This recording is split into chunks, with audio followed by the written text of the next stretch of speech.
兩個人各有性格缺口，不懂得關心身邊某某，以往那對頭卻已變成扶持的好對手。成為老友這兩個人，哪裏也兩個走，共度患難互相的補救。何以兩個人偏偏去到關口，劇透都猜不透。難打開的黑盒，回憶的傷口，哪個沒有淪為舊友，回頭便各自走。能同行又有誰能夠交出心意沒保留？然而這拳頭無條件撐我，為我出手。能同行又有誰能夠幾多爭拗亦聯手？極罕有能改變我，是你這好友。អាម៉ាំង បាទនេះថាម៉េចទៅខ្ញុំមើលរូបនេះមិនជួលទេអ្នកដែលថតសារសម្លេងមួយនេះពាក្យពេចន៍និងសម្លេងពិតជាដូចប្រពន្ធលោកយើហ្វេអឺខ្លាំងណាស់តែការពិតមិនមែនជាប្រពន្ធលោកទេហាខ្លាយសារសម្លេងនេះមិនមែនជាហ្វ្រីយ៉ាទេ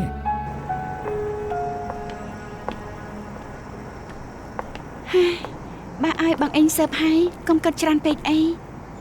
មិនអាចមិនគិតបានទៅសារសម្លេងពិតជាខ្លាយមែនមិននឹងមានអ្នកផ្ញើសារសម្លេងបែបនេះមកខ្ញុំគេជឿអ្នកណាមានគូបំណងអីទៅខ្ញុំរកចង់នេះហើយនៅមកទីហ្វ្រីយ៉ាឈប់សិនណា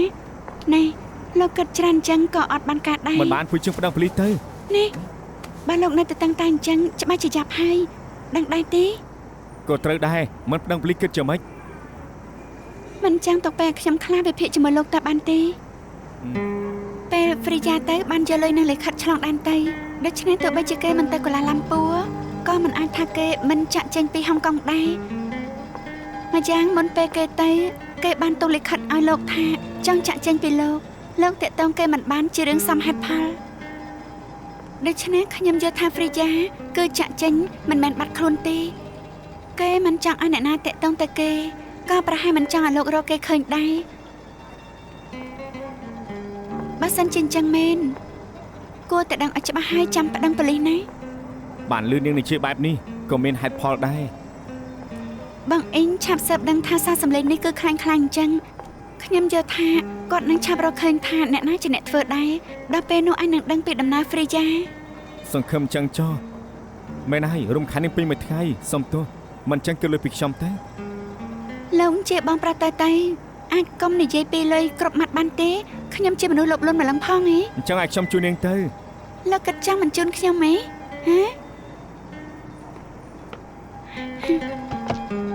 អរគុណក្បែរនេះមានហាងបើកថ្មីមួយឮថាឆ្ងាញ់ណាស់ទៅសាទៅបានប្រយ័ត្នរលាហូបស្ករមកគ្រាប់ទៅអរគុណលោកប៉ាមិនបានជាប៉ាមកអញ្ចឹងចវាយប៉ាឆ្លងកាត់ទីនេះចង់ណាត់ឯងញ៉ាំអីឯងទំនេរដែរទេបានតែខ្ញុំចាត់ចែងការងារតិចសិនចាំខ្ញុំទៅព្រោះឯងទៅហូបបាយសិនបាត់ចវាយទៅសិនហើយហូបរួចឆាប់មកវិញកូនប្រុសក្រែងថ្ងៃនេះឯងចេញមកតាំងពីព្រឹកហើយអីមិនក៏ទើបតែមកដល់អញ្ចឹងមិនឯងខ្ញុំទៅរកអ្នកស៊ើបឯកជនអ្នកស៊ើបឯកជនឯងធ្វើអីលោកប៉ាស្ដាប់ជួយយល់ទៅយល់ថាសារសម្លេងរបស់ហ្វ្រីយ៉ាគឺចម្លែកណាស់ដូច្នេះហើយក៏រកអ្នកស៊ើបឯកជនឲ្យស៊ើបពីដំណឹងគេទៅចុះថ្ងៃនេះឯងទៅរកគេស៊ើបដឹងអីទៅការពិតសារសម្លេងនោះមិនមែនជាសម្លេងហ្វ្រីយ៉ាទេអ្នកដែលថតគឺខ្លែងបន្លំមិនក៏ប្រតិកម្មបែបហ្នឹងពេលខ្ញុំដឹងក៏ប្រតិកម្មចឹងដែរប៉ាកំពុងតែគិតថាមានអ្នកចង់ធ្វើបាបឯងឬក៏អត់គឺធ្វើពុតជាសម្លេងប្រពន្ធឯងហើយចង់បែកគ្នានឹងឯងរឿងនេះគឺស៊ើបមិនដឹងទេក្រែងលើកមុនឯងសង្ស័យថាប្រពន្ធឯងមានប្រុសហើយប្រុសម្នាក់នោះដឹងថាឯងចង់ត្រូវគ្នាគេក៏ធ្វើរឿងបែបនេះឡើងឲ្យឯងរងាប់ចិត្តគឺមិនចង់ឲ្យឯងបកករឿងទៀតមិនក៏គិតអាក្រក់បែបហ្នឹងខ្ញុំបារម្ភថាហ្វ្រីយ៉ាទៅជួអញ្ចឹងគ្មានដំណឹងបែបនេះគេជោគដូចទៅច្រើនទៀតបើមានអ្នកថតសម្លេងផ្ញើសារមកខ្ញុំចឹងប៉ាគិតថាមានរឿងអ្វីកើតឡើងអាចនឹងមានរឿងអីទៅគេច្បាស់ជាយកលុយទាំងអស់នេះទៅដើរលេងសប្បាយហឺហាហើយពួកយើងគិតនៅទីនេះក៏អត់ប្រយោជន៍ដែរអត់បានការទេសង្ឃឹមថាអ្នកស៊ើបឯកជនចាត់ការរឿងនេះបានចុះត្រូវហើយអ្នកស៊ើបឯកជននោះអាចពឹងពាក់កើតដែរអូគេជាមិត្តភក្តិដែលអាណាណែនាំឲ្យខ្ញុំឃើញគេមានភាពជំនាញណាស់ប្រហែលជាអាចប្រើបានហេលោកពូមកហើយអូថេបប៉ាទៅរកកន្លែងមុនឯងធ្វើរួចទៅរកប៉ាទៅបាទ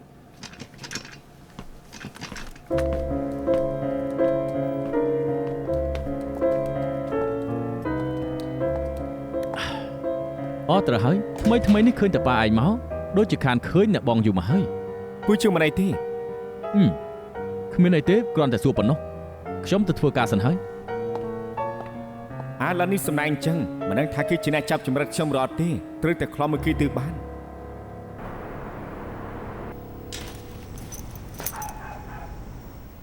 ហើយព្រឹកមិញក្រោកឡើងខ្ញុំទទួលបានសារដុកទ័រជៀនគាត់ថាគាត់មិនស្រួលខ្លួនត្រូវទៅពេទ្យឲ្យពួកយើងមកធ្វើការយឺតបន្តិចក៏បានហើយបើសិនបានអញ្ចឹងរាល់ថ្ងៃច្បាស់ជាសប្បាយចិត្តណាស់ហើយ ម្លេះមិនដឹងថាគេឈឺអីទេ ខ្ញុំមិនខ្វល់ពីគាត់ទេទៅហូបអីទៅ ខ្ញុំយកមកហើយទៅហូបខ្លួនឯងចុះ បានចាំជួបគ្នា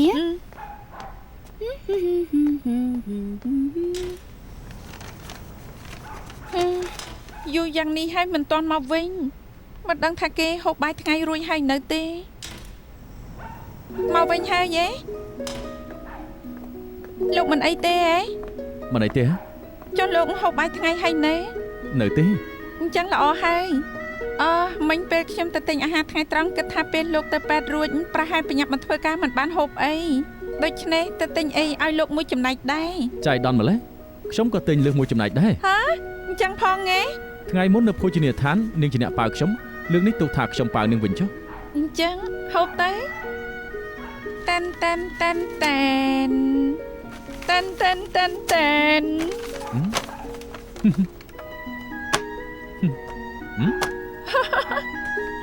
ព្រះអើយពួកយើងពីរនាក់ហូប4ចំណែកយ៉ាងម៉េចទៅ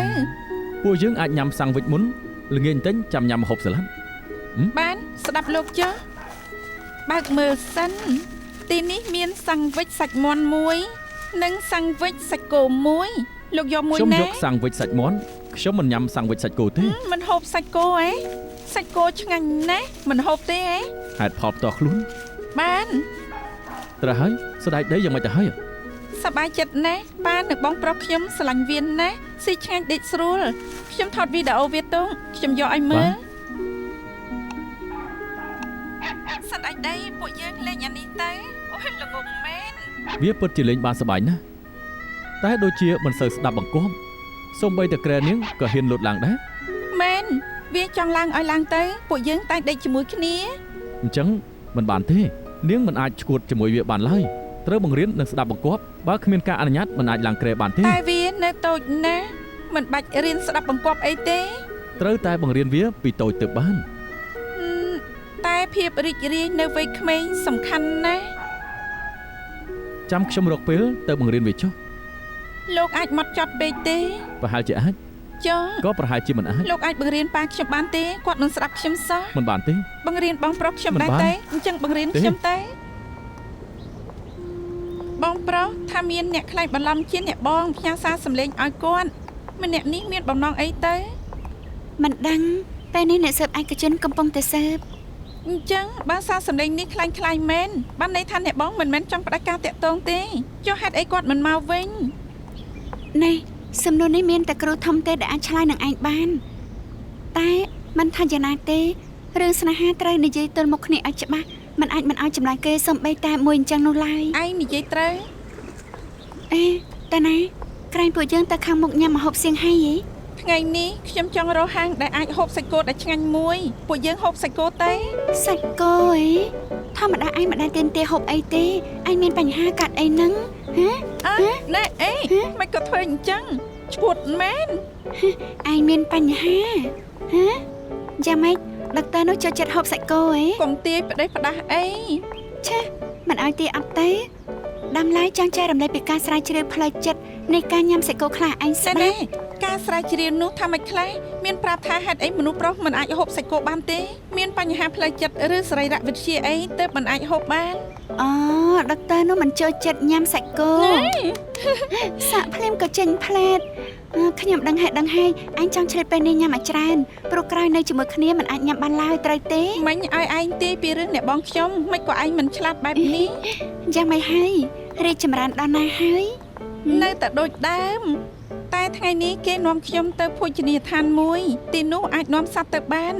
គេថាលើក្រោយនាំសណ្តែកដីទៅដែរហើយថ្ងៃនេះគេនៅត្រៀមអាហារថ្ងៃត្រង់ឲ្យខ្ញុំទៀត អូគូឲ្យចាប់អារម្មណ៍ស្ញប់ស្ញាញ់មែន ឯងយល់អញ្ចឹងមែនណា លេងសើចទេ នេះអត់ទេចុះឯងមានប្រាប់គេពីរឿងឯងមានស្នាមមុខដែរទេ នៅទេមិនដឹងនិយាយថាម៉េចក្រោយឆ្លងកាត់រឿងបោះតង់លើកមុនស្មានថាខ្លួនឯងគិតយល់ហើយតែពេលនេះជួបអ្នកដែលខ្លួនស្រឡាញ់នៅតែខ្លាចថាពេលគេមើលឃើញស្នាមខ្ញុំគេនឹងទៅដូចអ្នកផ្សេងអញ្ចឹងដែរ មិនបានទេបើអញ្ចឹងមិនទៅចំណុចដើមវិញទៅហើយទេបើសិនជាគេពិតជាគូជីវិតឯងមែនគេមិនប្រកាន់ទេត្រូវទេ ខ្ញុំដឹងឯងឲ្យខ្ញុំសប្បាយចិត្តបន្តិចទៀតទៅខ្ញុំនឹងប្រាប់គេ ខ្ញុំមិនមែនមិនចង់ឲ្យឯងសប្បាយចិត្តទេតែសប្បាយចិត្តកាន់តែយូរអាចនឹងឈឺចាប់កាន់តែខ្លាំង ហើយពួកយើងទៅហូបសាច់គោទៅអរគុណ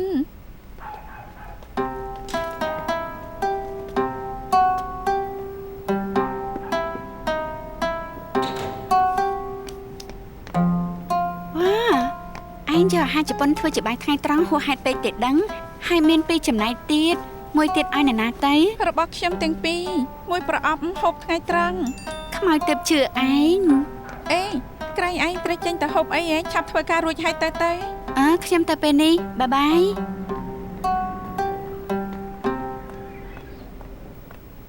សួស្តីខ្ញុំយកឆ្កែមកពេលសុំទៅផងពេលនេះជាពេលបាយថ្ងៃត្រង់អាណាខេនីគេនៅទីនាងស្គាល់ដុកទ័រជៀនណានាងជាមិត្តភក្តិគាត់ដែរឲ្យខេនីមកជួបខ្ញុំទៅតួនាងជាមិត្តភក្តិដុកទ័រជៀនក៏ពួកយើងត្រូវចុះឈ្មោះសិនដែរសុំចេញខាងនេះមិនបាច់អញ្ចឹងទេខេនឌីដឹងពីស្ថានភាព BB ហើយ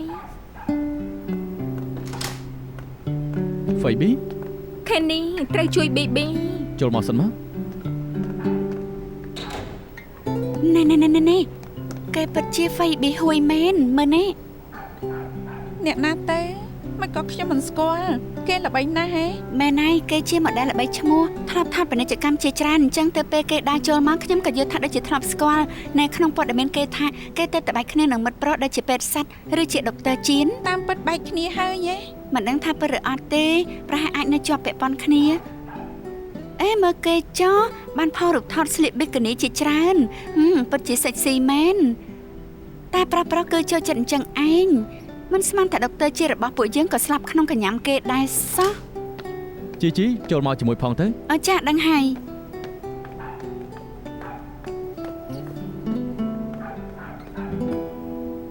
ជួបគ្នាលើក្រោយឆ្កែយ៉ាងម៉េចដែរមិនអីទេសុខភាពល្អជាងឯងនិងខ្ញុំទៀតគ្រាន់តែមកចាក់ថ្នាំយឺត2ថ្ងៃតែខ្ញុំបានចាក់ថ្នាំឲ្យគេហើយម្យ៉ាងក៏ពិនិត្យគ្រប់យ៉ាងអស់ដែរមិនចាំបាច់បារម្ភនោះទេអញ្ចឹងល្អហើយអរគុណបាយប្រហែលទៅដឹកតាបានប្រាប់ថាមិនយកលុយទេខ្ញុំដឹងថាខេននេះច្បាស់ជាធ្វើអញ្ចឹង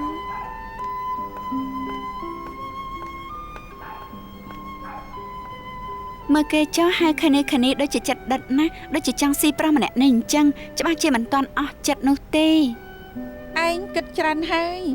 គឺឯងគិតតិចពេកបែរជានាំឆ្កែមករកពេទ្យនៅម៉ោងនេះតាមពិតគឺចង់រកឱកាសត្រូវគ្នាវិញមិនចម្លែកទេដុកទ័រជៀនសង្ហាមានចំណេះស្រីមិញនេះចង់ត្រូវរើគ្នាវិញក៏មិនចម្លែកដែរចុះឯងយល់ថាពួកគេអាចត្រូវគ្នាវិញទេអត់ទេបើខ្ញុំជាដុកទ័រជៀនមិនអាចរើគេនោះឡើយហេតុអី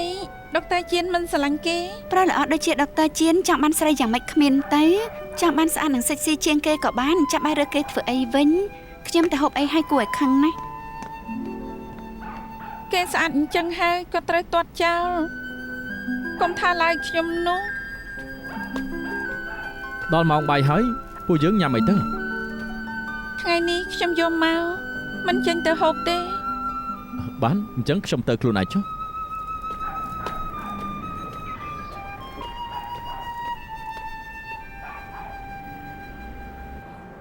បងឆៃមកពីដើរលេងវិញហើយរកបងពិតជាលំបាកពិតមែនកុំនិយាយច្រើនចង់ធ្វើអីលុយខ្ញុំត្រៀមរួចហើយទៅរកបងពេលណាទៅពេលថ្ងៃយកមកបានសម្រាប់ចឹងចុះវូសប្បាយចិត្តមែនតើ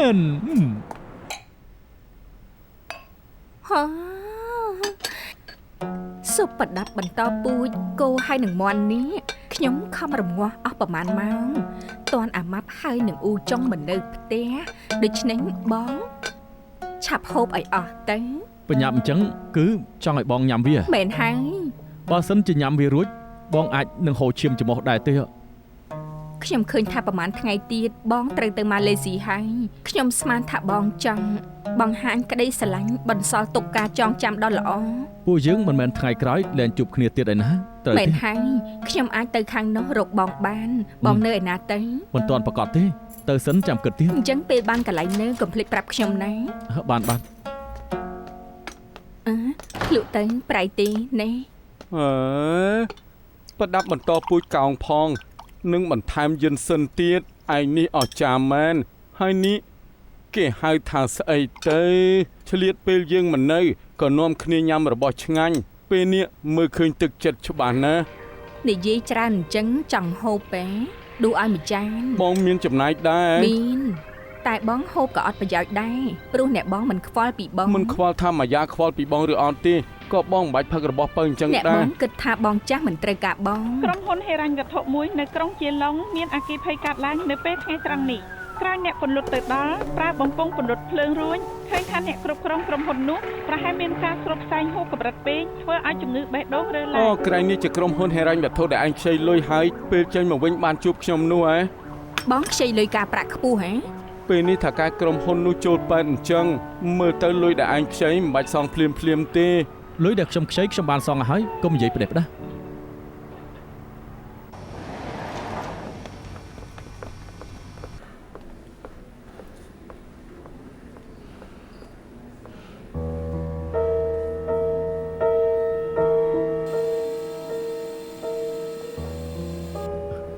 David បងឆាយយ៉ាងម៉េចទៅហើយមើលខ្លួនឯងទៅដេកនៅត្រង់នោះមិនដឹងថាអាចដឹងខ្លួនឬអត់ទេមិននឹងអាចអញ្ចឹងទៅព្រឹកមិញខ្ញុំទើបទៅគាត់ថាពេលថ្ងៃយកលុយឲ្យគាត់ប្រាប់ខ្ញុំមានប្រយោជន៍អីព្រោះប្រាក់កម្ចីគឺលបងធំខ្ញុំជាអ្នកគ្រប់គ្រងមករហូត អី David ចវាយឯងដេកនៅទីនោះហើយចូលប្រាក់កម្ចីរហ័សរបស់ខ្ញុំគិតយ៉ាងម៉េច នៅមានលុយខ្ញុំទៀតតាមពិតរឿងនេះសុទ្ធតែលបងធំជាអ្នកគ្រប់គ្រងមករហូតស្អីក៏ខ្ញុំពិតជាមិនដឹង ឯង មែន និយាយអញ្ចឹងបើឆាយមិនដឹងខ្លួនអញ្ចឹងខ្ញុំមិនយកលុយមិនបានហើយទេហ៎ រឿងនេះត្រូវសួរលបងធំខ្ញុំទើបបាន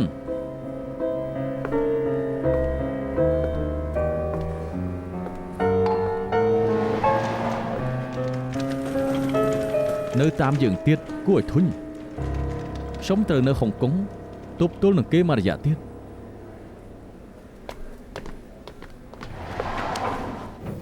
មិនក៏មកអញ្ចឹង ខ្ញុំមកមើលបងថាបងកើតអីមិញឃើញបងមើលព័ត៌មានហើយក៏បដូរទឹកមុខភ្លាមមិនយូរប្រហែលក៏ចេញមកខ្ញុំដឹងណាថាបងច្បាស់ជាមានរឿងកើតអីទៅ ចុះទៅចាំនិយាយ បងមានរឿងអីលាក់នឹងខ្ញុំម៉ែ អត់ទេគ្រាន់តែបងមិនដឹងថាត្រូវប្រាប់អូនយ៉ាងម៉េចតាមពិតទៅលោកឆាយគឺជាថៅកែបងនៅខាងម៉ាឡេស៊ីគាត់មានការរកស៊ីជាច្រើននៅម៉ាឡេស៊ីគាត់ឃើញថាបងជួយការងារគាត់បានច្រើនក៏ឲ្យបងមកហុងកុងដើម្បីធ្វើលិខិតខ្លះ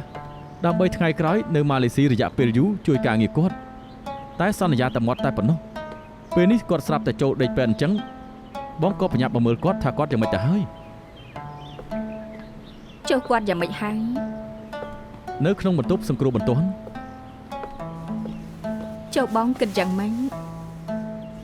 តាមពិតការរកស៊ីបងឆៃនៅម៉ាឡេស៊ីគឺសហការជាមួយនឹងបងប្អូននៅហុងកុងបងចង់ទៅរកពួកគេសួរថាអាចឲ្យបងទៅបានដែរអត់ បានន័យថាបណ្ដោះអាសន្នបងមិនទាន់ទៅទី ពិតមែនហើយ តែបងស្រាប់តែមិនទៅធ្វើការអញ្ចឹងលុយចាយគ្រប់ដែរហ៎ មិនគ្រប់ទេពិបាកដែរ ឲ្យខ្ញុំជួយទី មេថ្វីត្បិតបងដឹងថាលំបាកតែបងមិនអាចចាយលុយអូនបានឡើយ នៅចាយខ្ញុំនឹងបងស្អី អញ្ចឹងបើអូនមានឲ្យបងខ្ចី 2-30000សិនមក បាន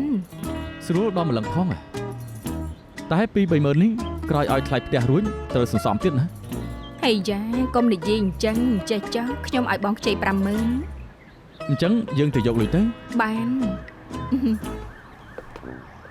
យកលុយរួចទៅផ្ទះហូបសុំ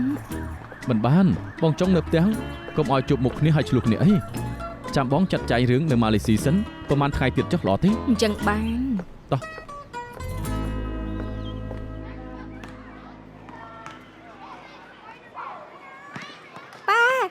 ប៉ាបានសម្បត្តិពីស្ថានទូតអាមេរិកហើយនៅ នៅទេតែកុំបារម្ភ ថ្ងៃនោះបានជួបគេដូចជាពេញចិត្តនឹងប៉ានណាគេច្បាស់ជាអនុញ្ញាត មែនហើយ ពេលបានភ្លាមប៉ាននឹងទេប្រាប់ផ្លែតបានអត់ អូគួនអីអ្នកគ្រូហៅខ្ញុំឲ្យប៉ុណ្ណឹងចុះ បាយ បងប្រុសសម្បត្តិ អូសម្បត្តិពីស្ថានទូតអាមេរិក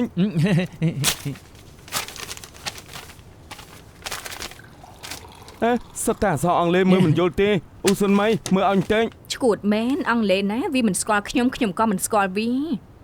ឯងមើលយល់ដែរឯងមើលស្អីទៅ យល់អក្សរអាមេរិក not បានន័យថាទេ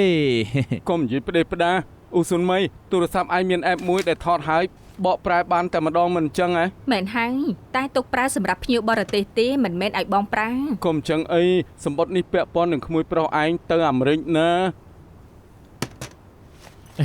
ថតទៅ កាន់ឲ្យស្រួលបួល យ៉ាងម៉េចដែរហ៎ សូមចូលរួមសោកស្ដាយផងការស្នើសុំលោកមិនអនុញ្ញាត មិនក៏អញ្ចឹងក្រែងថាថែមឯកសារអាចអនុញ្ញាតឲ្យមិនក៏អញ្ចឹង ត្រូវតែអញ្ចឹងហើយព្រោះបងធ្លាប់ជាប់គុកស្ថានទូតមិននឹងឲ្យបងទៅអាមេរិកទៅ ហើយ បងប្រុសមិនចាំបាច់ខឹងអញ្ចឹងទេបងខឹងដល់ថ្នាក់បាត់ម្រាម មិន ដៃ មែនខឹ ហើ ងទេ យ គឺស្មុកស្មាញបងសន្យាណាអ៊ីថាទៅអាមេរិកជាមួយគេដើម្បីចូលរួមគម្រោងនៃអវកាសតូចបើពេលនេះវីសាបងមិនអនុញ្ញាតឲ្យអ៊ីគិតយ៉ាងម៉េចទៅ បើបងចង់ទៅអាមេរិកមែននៅមានវិធីមួយទៀត វិធីអី លួចឆ្លងដែន អញ្ចឹងហើយឯងនៅលេងសាយទៀតមានយល់អារម្មណ៍បងទេ អត់ទេខ្ញុំឃើញបងពិបាកចិត្តចង់ធ្វើឲ្យបងសើចលេងមិនបានទេហ៎ គ្មានបញ្ហាលេងបានឲ្យតែយល់ព្រមនឹងបងរឿងមួយឯងចង់យ៉ាងម៉េចក៏បាន រឿងអី ឯងស្នើសុំវីសាទៅអាមេរិកជាមួយនឹងអាអ៊ីឯងមិនដែលជាប់គុកច្បាស់ជាសុំបាន ខ្ញុំត្រូវធ្វើការមិនធ្វើគ្មានលុយ ដើម្បីអាអ៊ីលះបងបន្តិចមិនបានទេអី ខ្ញុំមិនចេះអង់គ្លេសទៅអាមេរិកយ៉ាងម៉េច រៀនទៅបងក៏រៀនដូចគ្នា ពេលខ្លីអញ្ចឹងរៀនយ៉ាងម៉េចទៅ ឯងមិនជួយពួកបងហ៎ មិនមែនមិនជួយទេតែជួយមិនកានរឿងតែមួយគត់ដែលខ្ញុំអាចទឿនបងបានគឺបងឆាប់យករឿងនេះប្រាប់អ្នកបងឲ្យគាត់ឆាប់រកអ្នកផ្សេងកំដរអីទៅ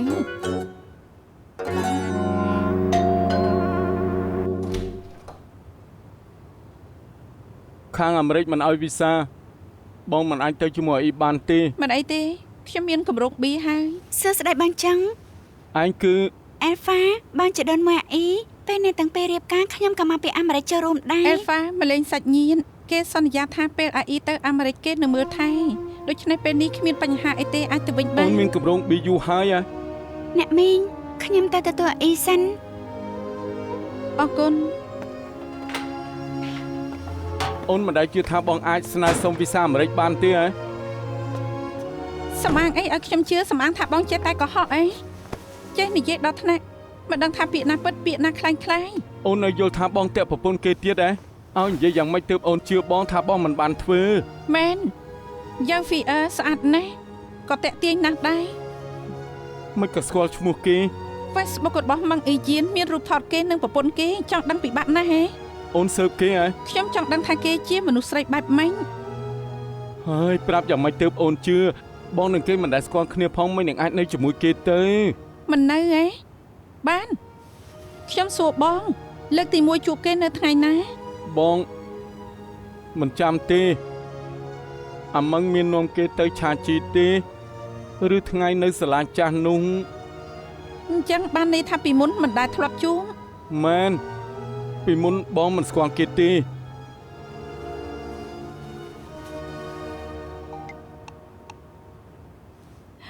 រូបមួយនេះបកស្រាយយ៉ាងម៉េច ហ៎បងថតរូបនេះជាមួយគេពីអង្កាល កុំធ្វើពុតអីរូបថតនេះខ្ញុំបានឃើញនៅសិនជាហ្វុងកាលពីមួយរយៈមុន មកយ៉ាមិនក៏លឿនម្លេះ មែនហើយខ្ញុំណាត់នឹងគេ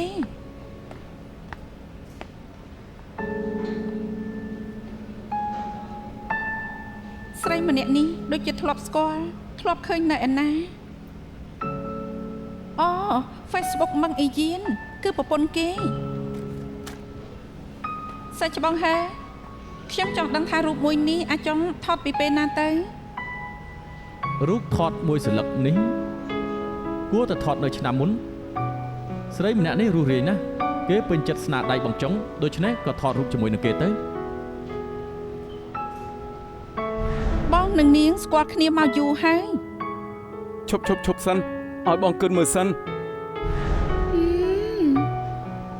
ស៊ូស៊ីរបស់លោកពិតជាឆ្ងាញ់មែនហូបរួចសប្បាយចិត្តណាស់ដឹងដែរទេ អរគុណខ្ញុំធ្វើមុខម្ហូបប្រមាណមុខឲ្យនាងសាកមើលទៀត ល្អអញ្ចឹងខ្ញុំអញ្ជើញលោកផឹកស្រាអេ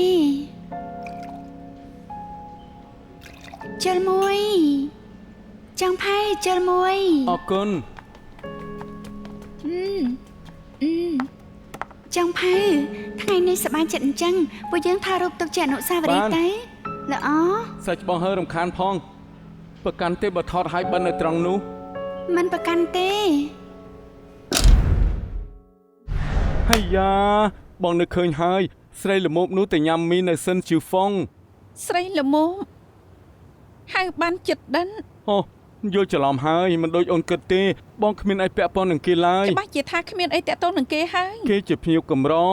បងភ្លេចគេបាត់ទៅហើយថាទៅមើលបងចិត្តដិតនឹងគេប៉ុណ្ណា ចិត្តដិតឬអត់ខ្ញុំមិនដឹងគ្រាន់តែឃើញថារូបថតនេះពួកបងលេងបានសប្បាយណាស់ពេលបន្ទាប់មានអីក៏គ្មានអីចម្លែកដែរបងលេងចាប់ច្បាស់ជាភ្លេចហើយ បងគ្មានអីនឹងគេមែនជឿបងទៅ ជឿបងហ៎ពីមុនថាមិនស្គាល់គេពេលនេះក៏ថាភ្លេចឲ្យខ្ញុំជឿយ៉ាងម៉េចទៅបងចេះតែកុហកប៉ុណ្ណោះសូម្បីខ្លួនឯងនិយាយអីក៏ភ្លេចបើខ្ញុំជឿបងចប់ហើយ បងធ្វើការនៅសិនជីហ្វុងច្រើនឆ្នាំជួបមនុស្សច្រើនភ្លេចម្នាក់ពីរនាក់មានអីចម្លែកបងចាំអូនទៅបានហើយ បងចេះតែអញ្ចឹងមាត់បងរអិលលេងស្រីគ្រប់កន្លែង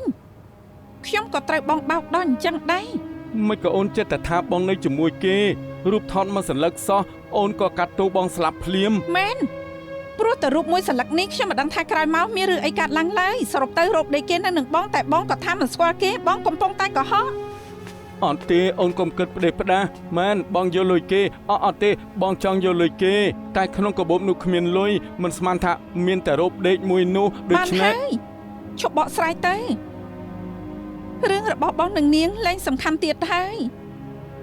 សំខាន់អូនសម្លាញ់ ឈប់ហៅខ្ញុំថាប្រពន្ធសម្លាញ់ទៀតខ្ញុំលែងចង់ស្ដាប់បងបកស្រាយហើយខ្ញុំគិតថាពាក្យណាពិតពាក្យណាคล้ายៗហើយមានស្រីឬអត់ណានិយាយត្រង់ចុះទោះបងនឹងគេគ្មានរឿងអីនឹងគ្នាក៏ពួកយើងទៅមិនរួចដែរ ទៅរួចពួកយើងនៅមានអាអ៊ី មានរឿងខ្លះទៅមិនរួចគឺទៅមិនរួចមិនមែនកូននៅចន្លោះកណ្ដាលពួកយើងក៏អាចបង្ខំបានទេតែទុកចិត្តចុះខ្ញុំមិនប្រាប់រឿងនេះដល់កូនទេដូចពីមុនអញ្ចឹងនៅតែមួយខែជួបគេ2 ដង ពួកម៉ាក់យ៉ាងម៉េចនឹង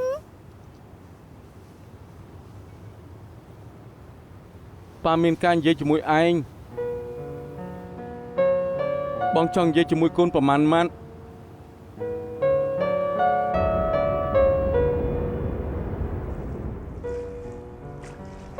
ប៉ាចង់និយាយអីនឹងខ្ញុំមិនក៏មិននិយាយនៅផ្ទះមានរឿងអីកើតឡើង ប៉ាអត់បានការយកវីសាមិនបានមិនអាចទៅអាមេរិកជាមួយឯង អូ សុំទោសធ្វើឲ្យឯងខកចិត្ត អញ្ចឹងគ្មានវិធីទេ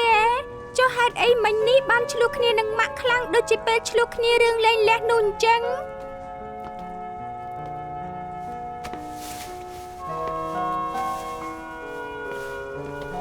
ព្រោះប៉ាដឹងថាមិនអាចកំដរឯងទៅអាមេរិកហើយដឹងថាតាមពិតម៉ាក់ឯងបានឲ្យអែលហ្វាមកជួយតាំងពីយូរហើយដូច្នេះក៏ឆ្លោះនឹងគេទៅមិនអីទេ លោកប៉ាខ្ញុំមិនមែនចង់ទៅអាមេរិកនឹងបងជីដូនមួយទេខ្ញុំចង់ទៅជាមួយប៉ាកុំខឹងអី កូនល្ងងប៉ាច្បាស់ជាដឹងណែលើកនេះប៉ានឹងម៉ាក់ទៅមិនបានហើយលើកនេះឯងទៅតែម្នាក់ឯងអញ្ចឹងច្បាស់ជាអាចធ្វើជាស្ដេចស្វាបានហើយ ប៉ាកុំលេងសើចអីមិញខ្ញុំឮម៉ាក់ថាពួកយើងប្រែជាមួយខែជួបគ្នា2 លើកវិញហើយមានរឿងអីកើតឡើងទៅប៉ាធ្វើរឿងខុសឲ្យម៉ាក់ខឹងហ៎ ហើយយ៉ាប៉ាតែងធ្វើខុសឲ្យម៉ាក់ឯងខឹងមករយៈទៀតលេងអីហើយឯងត្រៀមខ្លួនទៅអាមេរិកទៅកុំអារម្មណ៍អីណា ធ្វើត្បិតទៅអាមេរិកធ្វើជាអ្នកអវកាសជាក្តីសម័យខ្ញុំតែក្តីសម័យធំបំផុតរបស់ខ្ញុំគឺចង់ឲ្យប៉ានិងម៉ាក់នៅជាមួយគ្នាសារជាថ្មីខ្ញុំមិនដឹងថាពួកប៉ានិងម៉ាក់មានរឿងអីទេតែប៉ាអាចជួយបំពេញក្តីសម័យនេះឲ្យខ្ញុំបានទេ ប្រកបណា ប្រកាសអី ប្រកបជាខំប្រឹង ពេលខ្ញុំមិននៅប៉ាត្រូវកំដរម៉ាក់ឲ្យច្រើនព្យាយាមយកចិត្តគាត់ ដឹងហើយចាំបាច់ឯងបង្រៀនដែរពេលឯងទៅអាមេរិក ត្រូវទេមកប្រាប់ពីសុខទុក្ខមកឯងរាល់ថ្ងៃមិនចឹងគេនឹងបារម្ភហើយ ដឹងហើយថ្ងៃដែលខ្ញុំឡើងយន្តហោះប៉ាមិនបាច់បញ្ជូនទេថ្លៃឡានទៅពលានថ្លៃណាស់នៅចំណាយពេលទៀត មិនបានប៉ាត្រូវទៅមើលឯងឡើងយន្តហោះលើកទី តែប៉ាជិះមិនបានផងនឹង 1អញ្ចឹងប៉ាក៏ត្រូវឃើញឯងដើរចូលច្រកដែរ តែប៉ាត្រូវកំដរម៉ាក់ មើលឯងរួចចាំទៅកំដរគេបានទេ មិនបាន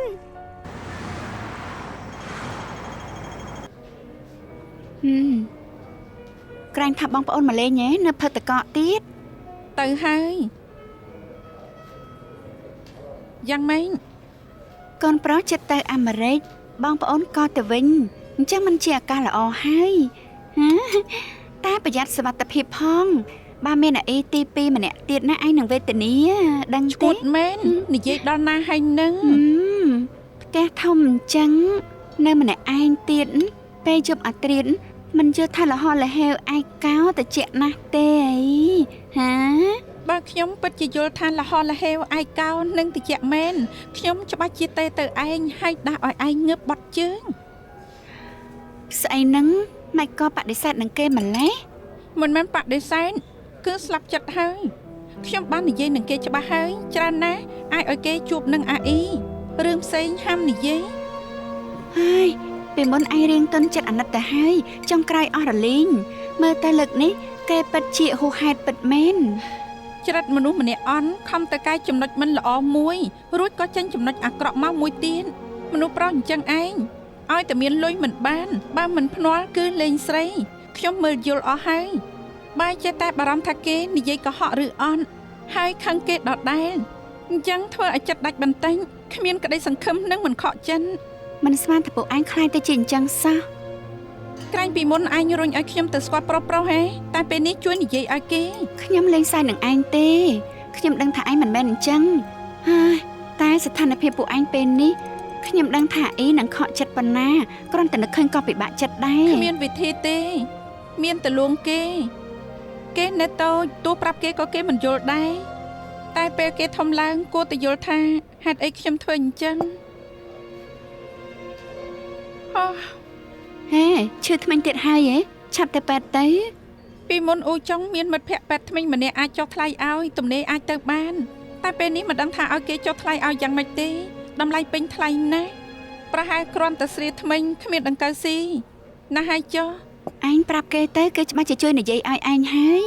ទៅគូខ្សែព្រំដែននឹងគេរួចពេលនេះក៏និយាយផ្សេងធ្វើផ្សេង ឯងទេតែគេបន្តិចអាចចំណេញបានប្រហែល100ខ្ញុំជឿថាឯងច្បាស់ជាទ្រាំមិនបាន ស្អែកខ្ញុំទៅរកពេទ្យថ្មិញប្រហែល100ក៏ប្រហែល100ទៅមានអីអស់ចាតែការងារថ្ងៃស្អែកឯងជួយធ្វើឲ្យខ្ញុំទៅ ធ្វើក៏ធ្វើ ជូនក្រុមហ៊ុនថ្មីរបស់លោកជូនៅជាន់ទីប្រមាណអូដឹងហើយ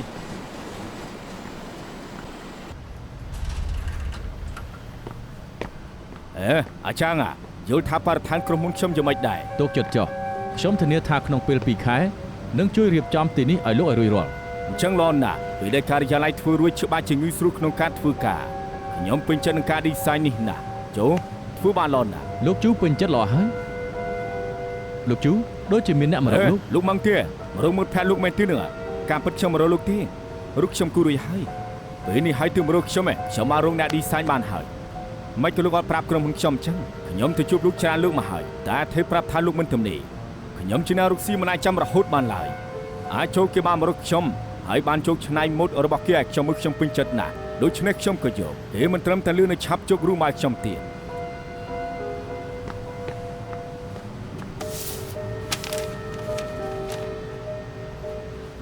រូបនេះខ្ញុំគូទេ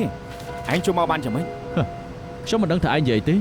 រូបនេះគឺខ្ញុំជាអ្នកច្នៃម៉ូដ នេះជារូបដែលខ្ញុំគូឲ្យលោកបើចម្លងឲ្យស្រួលទៅបានទេគ្រាន់តែបដូរពណ៌កៅអីក៏ថាបានចឹង ថ្ងៃនេះខ្ញុំជួបលោកលើកទី1មិននឹងអាចចម្លងរូបលោកបានទៅ ខ្ញុំមិនដឹងសុំទោសលោកជូទោះបីជាលោកមិនជួបខ្ញុំក៏រូបនេះលោកប្រាកាមិនបានដែរខ្ញុំមិនដឹងថាស្អីជាការច្នៃម៉ូដហើយអ្នកណាចម្លងអ្នកណាឡើយតែចូលបានជោគវាយកឲ្យខ្ញុំប្រហែលខែមុនលោកទើបចូលមកខ្ញុំមួយថ្ងៃនេះបើគិតពីការចម្លងលោកជាអ្នកចម្លងគេទៅវិញទេលោកជូសូមលោកលើកសម្ដីនេះមិញវិញបានទេមកអ៊ីជាងខ្ញុំមិនអាចចម្លងគេបានហើយនេះជាស្នាដៃខ្ញុំច្បាស់ណាស់ ចុះមានយករូបមួយនេះទៅចុះបញ្ជីកម្មសិទ្ធិដែរទេធ្វើមុខអញ្ចឹងច្បាស់ជាអត់ហើយណែរូបនេះខ្ញុំបានចុះរួចទៅហើយអស់អីនិយាយហើយមែនទេ ឆាប់ទៅ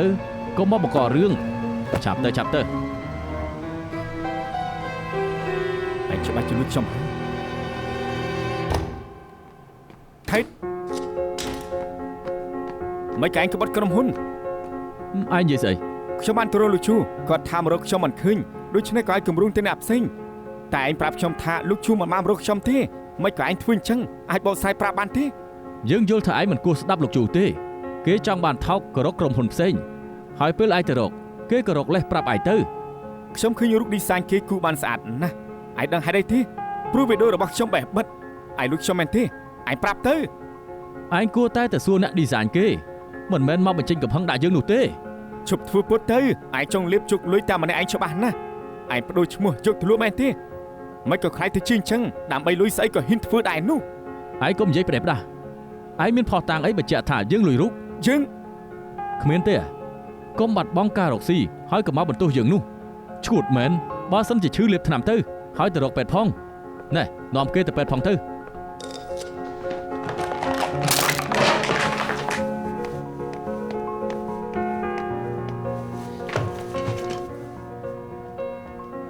ថេនក្បត់នឹងក្រុមហ៊ុនផងហ៎ ថេតគួរតែមិនធ្វើអញ្ចឹងទេគេជាតកែក្រុមហ៊ុននេះក្បត់ក្រុមហ៊ុនគ្មានអ្វីល្អចំពោះគេឡើយបូស្កូឯងទៀងត្រង់ពេកហើយធ្វើត្បិតជាតកែក្រុមហ៊ុនមែនតែគេថាក្រុមហ៊ុនរកបានតិច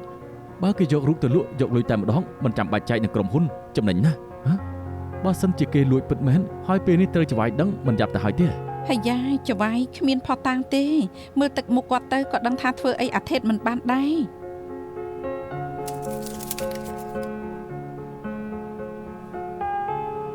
ច្បាស់ចេះធៀបធ្វើខ្ញុំគួររកផុតថាបែបណាទៅ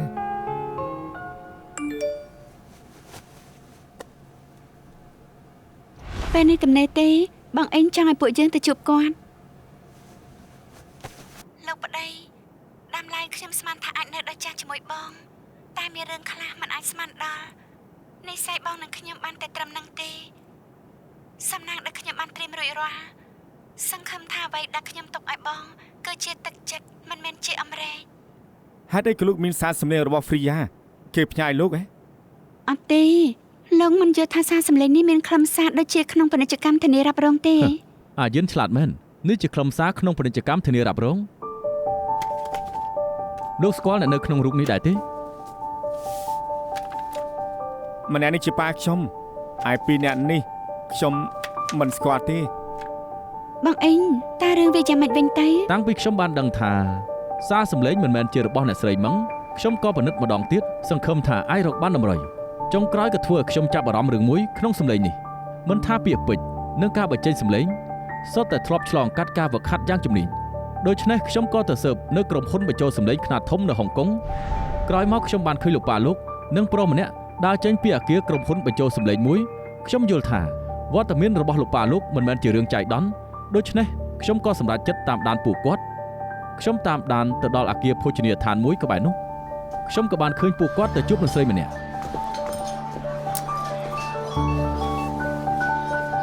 អាឡូលោកប្តីទៅផ្ទះប៉ាក្មេងហូបអីហ៎បានបងមកយកខ្ញុំហ៎ មិនគឺសម្លេងស្រីម្នាក់នេះដូចជាសម្លេងប្រពន្ធខ្ញុំម្លេះគឺជានរណាទៅ ខ្ញុំស៊ើបហើយគឺជាអ្នកបញ្ចូលសម្លេងឈ្មោះថាបងសាន សារសម្លេងដែលប្រពន្ធខ្ញុំផ្ញើខ្ញុំគឺជាអ្នកថត ពេលនៅភោជនីយដ្ឋានខ្ញុំមិនហ៊ានប្រកាសទេដូច្នេះខ្ញុំក៏សម្ដែងធ្វើជាភ្ញៀវទៅដល់ក្រុមហ៊ុនមួយនោះចង្អុលឲ្យបងសានជួយបញ្ចូលសម្លេងពាណិជ្ជកម្មធានារ៉ាប់រងគឺជាសារសម្លេងមួយនេះលោកបានស្ដាប់ហើយសម្លេងនេះដូចជាសម្លេងប្រពន្ធលោកដល់ថ្នាក់មិនអាចបែងចែកដឹង ចុះប្រុសម្នាក់នេះគេជាអ្នកណា គាត់ឈ្មោះថាបងពីងជាតកែក្រុមហ៊ុនបញ្ចូលសម្លេងក៏ជាមិត្តចាស់របស់លោកប៉ាលោកដែរ អញ្ចឹងបានន័យថារឿងនេះប៉ាខ្ញុំរៀបចំជាមួយអ្នកផ្សេងដើម្បីបោកខ្ញុំអញ្ចឹងហ៎ អាម៉ាំង ចឹងមិនទៅវិញនឹងតែមានអ្វីកើតឡើងទៅ អត់ទេ នេះ លោក ក៏ប៉ាធ្វើអញ្ចឹងដាក់ខ្ញុំហេតុអី អត់ទេស្ងប់អារម្មណ៍សិនចាំទេថាលើកមុនខ្ញុំរៀនលោកថាដកដង្ហើមមួយអាចធ្វើឲ្យលោកស្ងប់អារម្មណ៍មកធ្វើជាមួយគ្នាទៅតែបានទេអាម៉ាំង នាងពូកែវិញផ្លេចចិត្តអញ្ចឹងប្រាប់ខ្ញុំមកហេតុអីក៏គាត់ធ្វើអញ្ចឹង ខ្ញុំមិនសូវស្គាល់លោកពូទេខ្ញុំមិនប្រកាសថាអាចផ្ដោតកំណត់បានឡើយតែលើទៅថាគាត់ពិតជាស្រឡាញ់បងប្អូនពួកលោកណាគាត់ធ្វើអញ្ចឹងមិនប្រកាសថាចង់ធ្វើបាបលោកទេ ទៅស្វែងយល់សិនចាំកាត់សេចក្តីតាមក្រោយបានទេ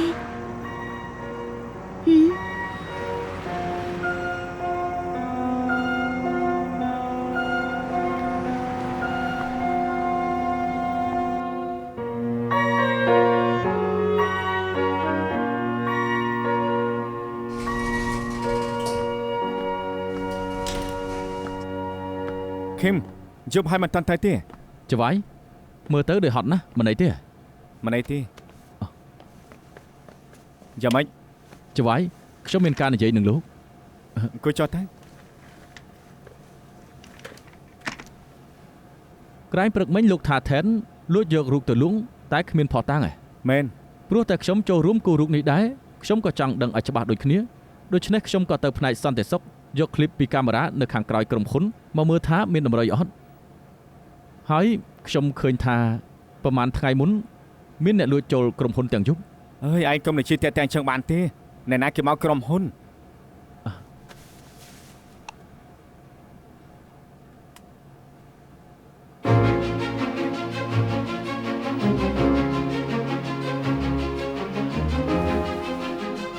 នាទីក្រោយ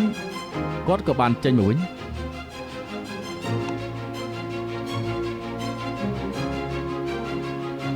លោកប៉ា ដូចជាបញ្ញាប់ម្លេះ បញ្ញាប់មែនហើយ អញ្ចឹងបានជាមកវិញដៃទៅទេសូម្បីតែកុំព្យូទ័រក៏មិនយកមកវិញ នៅមុខវាពេញមួយជប់ហើយក៏ដាក់នៅក្រុមហ៊ុនតែម្ដងទៅ ណែបើហត់សម្រាប់ទៅប៉ាណាត់នឹងអាលីង ទៅណា ទៅមើលគុណយប់នេះគេថាយប់ចុងក្រោយគេចូលចិត្តគុណណាស់ ដាក់លេងឲ្យសប្បាយចុះខ្ញុំទៅđâyហើយ ហោះ រីកត្រីសួ ព្រា ស្ ត្រី ដី សួស្ដីច្បាយលោកដឹងថាយប់នោះលោកពូមកក្រុមហ៊ុនណា អ